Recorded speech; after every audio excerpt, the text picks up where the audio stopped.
Saudara, pemusatan latihan timnas di Bali menjadi momen krusial sebagai langkah awal memetik poin penuh di dua laga sisa kualifikasi Piala Dunia zona Asia. Indonesia masih berpeluang lolos langsung ke Piala Dunia jika meraih dua kemenangan dengan syarat Australia tidak meraih hasil maksimal di dua laga sisa. Mari kita ulas pertandingan hidup mati timnas di dua laga sisa kualifikasi Piala Dunia bersama pengamat sepak bola Haris Pardede. Selamat pagi, Bung Haris. Selamat pagi juga. Terima kasih Bung sudah bergabung di Dialog Sapa Indonesia Pagi dan juga Ketua Paguyuban Supporter Timnas Indonesia Ignatius Indro. Selamat pagi Bung Indro. Selamat pagi Mas Mario. Terima kasih juga Bung sudah bergabung di Dialog Sapa Indonesia Pagi hari ini. Saya ke Bung Haris terlebih dahulu. Bung Haris, bagaimana Anda melihat ada 32 pemain yang dipanggil Kluivert dalam pemusatan latihan kali ini? Ada nama-nama baru yang dipanggil pun juga ada nama-nama lama. Bagaimana Anda melihat TC kali ini? Ya, seperti yang mungkin sudah kita dengar bahwa ini adalah TC yang cukup lama ya. Artinya dibandingkan saat kita menghadapi Australia dan Bahrain, kita cukup punya waktu sekitar 10 hari lah pemain berkumpul. Kita masih menunggu Martin Paes yang masih menjalani pertandingan di MLS. Walaupun Martin Paes kita nggak terlalu khawatir juga ya, walaupun datangnya mepet, karena yang bersangkutan itu dipastikan tidak akan turun, melainkan Emil Laudero. Sedikit saja mungkin saya update juga, Sandy Walsh dipastikan tidak bisa tampil karena semalam atau kemarin itu pelatih Yokohama Marinos sudah mengkonfirmasi dia bersama dengan salah satu pemain Yokohama lainnya tidak bisa tampil ya. Jadi karena cedera 6 pekan. Nah, jadi mungkin nanti akan ada 1 atau 2 pemain yang dipanggil lagi yang baru di luar 32 karena kan seyogyanya nanti H-7 itu akan dicoret 2. Jadi hanya 30. Sementara tiap pertandingan nanti akan dimasukkan DSP 23. Jadi mungkin akan ada 1 pemain tambahan yang dipanggil lagi di luar yang 32. Dan terakhir adalah Kevin Dix. Ya, Kevin Dix semalam sudah bisa tampil 45 menit lebih bahkan. Jadi dimasuk babak pertama akhir, dan mencetak gol ketiga dari titik putih dan membawa Copenhagen juara Liga Denmark. Jadi overall cukup positif, mudah-mudahan persiapannya mulus sampai dengan 1 Juni nanti akan kembali ke Jakarta mereka. Mengejutkan karena ada nama Stefano Lillipali, Mas?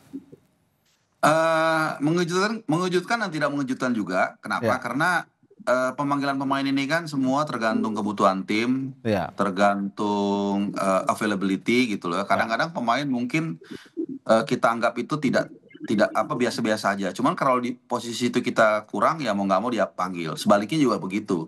Kadang pemain ini sangat bagus ya, tapi kalau di posisi tersebut menumpuk ya mungkin akhirnya tersisih. Sehingga Lillipali ini kan kalau kita lihat dipanggil karena absennya Ragnar. Gitu. Posisinya itu mirip dengan Ragnar, penyerang dan banyak buang ke kiri. Stefano Lillipali juga seperti itu. Hanya mungkin sedikit tantangannya Bung Mario bahwa usianya sudah cukup lah, cukup tua lah ya gitu ya, 35 kalau saya nggak salah. Sebentar lagi dia 36. Kemudian dia baru pulih dari cedera. Ya, baru main 2 kali. Sebenarnya musim terbaik itu musim lalu dia mencetak double digit gol dan assist, tapi ya mudah-mudahan dengan pengalaman dia dan disiplin dia yang kita tahu sangat-sangat luar biasa, mudah-mudahan dia bisa mengisi kekosongan ketika dibutuhkan. Oke, saya ke Mas Indro. Mas Indro, bagaimana supporter pemain ke-12 melihat 32 nama yang dipanggil di TC pada hari ini?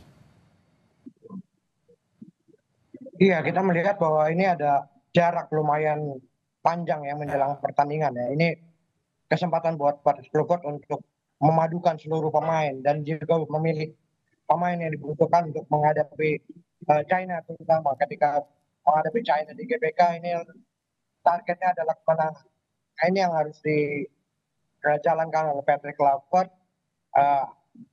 menyatukan pemain dengan waktu yang cukup ya, saya pikir dibanding ketika kemarin kita bertemu Bahrain, ini kan waktunya lebih singkat. Nah, ini lebih panjang dan kesempatan untuk Patrick Kluivert untuk memadukan para pemain dan memilih pemain yang benar-benar cocok ya.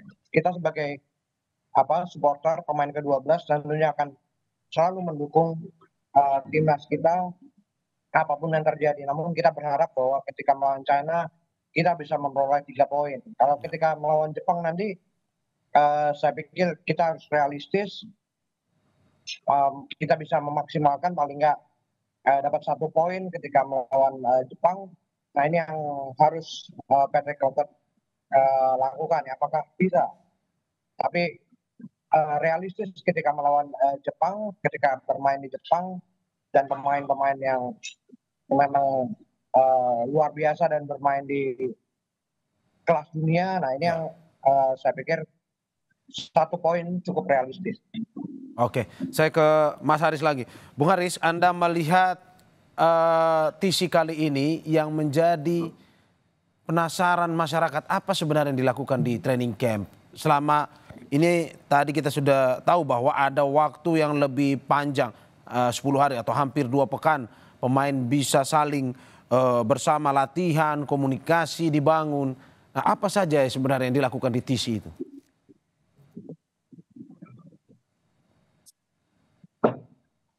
Bung Haris. Oke. Bung Haris ya, sudah. Halo? Oke, saya ulang pertanyaannya atau? Ya. Oke, saya ulang. Bung Haris, rasa penasaran masyarakat tentang TC ini karena ini kan bersifat tertutup, internal, tidak boleh dilihat. Apa sebenarnya biasa yang dilakukan di TC? Latihan seperti apa? Lebih intensifkah dibandingkan latihan yang dilakukan selama ini? Karena kan kita tahu bahwa ada 10 hari, hampir 2 pekan mereka bersama. Apa saja yang mungkin bisa dioptimalkan dalam TC ini dan apa yang dilakukan biasanya?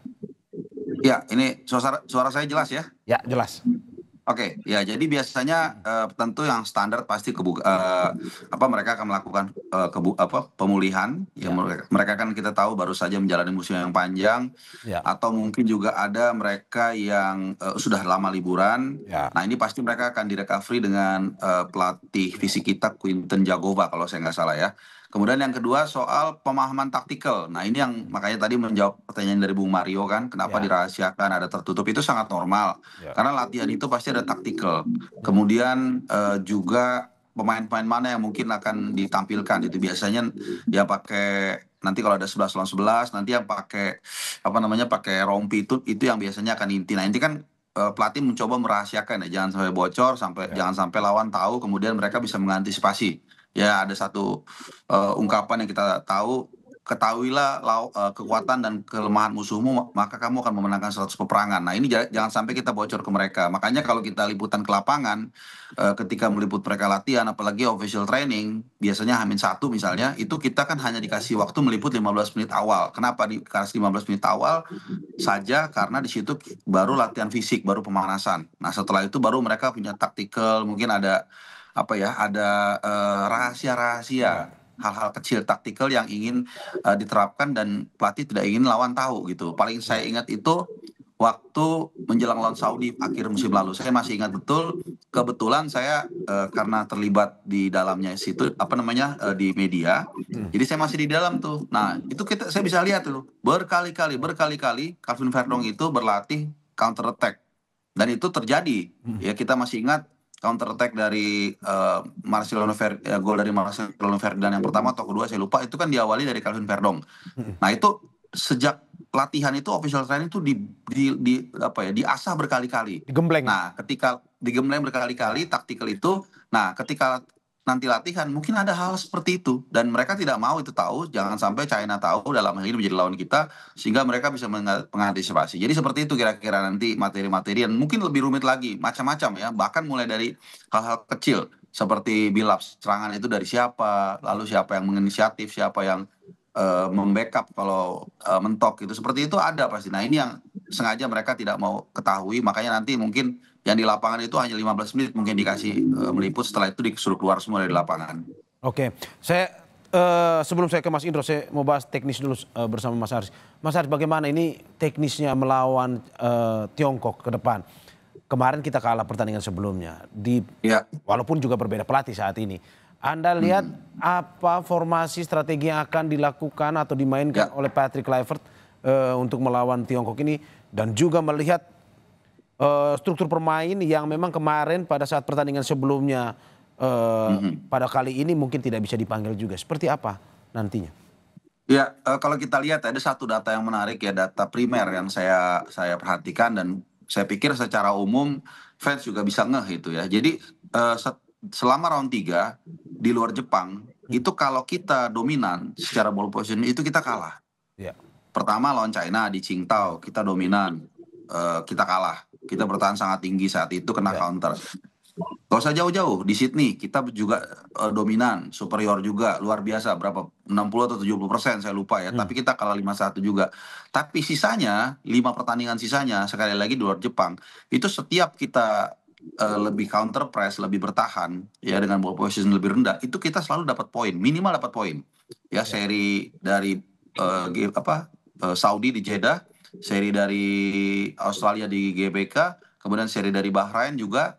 Kemudian juga kita menang 2 kali dari Saudi dari Bahrain, itu kita selalu ketika ball positionnya lebih rendah. Artinya tim ini memang dibentuk sejak era Sintayong sampai sekarang itu bermain secara counter press, ya secara bertahan. Nah, masalahnya China nanti apakah mereka mau keluar menyerang, meninggalkan area mereka untuk kita manfaatkan. Nah, di sinilah nanti adu taktik akan diadu ya, terutama antara Patrick Kluivert, Junto Alex Pastur dengan Branko Ivankovic. Yang terakhir soal komposisi dan formasi, saya pikir jangan terlalu banyak berubah menurut saya. Misalnya 3 back di belakang itu rata-rata sepakat semua, rata-rata ya. Bang Jai, kemudian juga Justin Abner dan juga Rizky Ridho dipertahanin, kiri Calvin Verdong, dan kemudian kanan kalau tidak ada perubahan maka di sana ada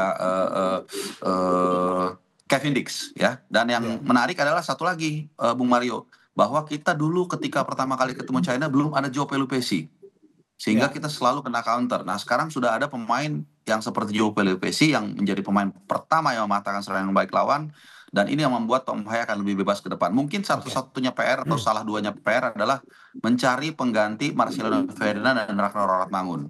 Itu aja, karena Marcelino kita tahu udah pasti nggak bisa main, Ragnar juga demikian karena sakit, dan penggantinya itu sangat bervariatif. Gitu. Saya ke Mas Indro. Mas Indro, terakhir terkait dengan antusiasme harapan dari supporter Timnas Indonesia tidak hanya melawan Tiongkok tetapi juga dalam pegelaran kualifikasi Piala Dunia ini, termasuk juga lawan Jepang nanti. Bagaimana dukungan supporter Timnas kita?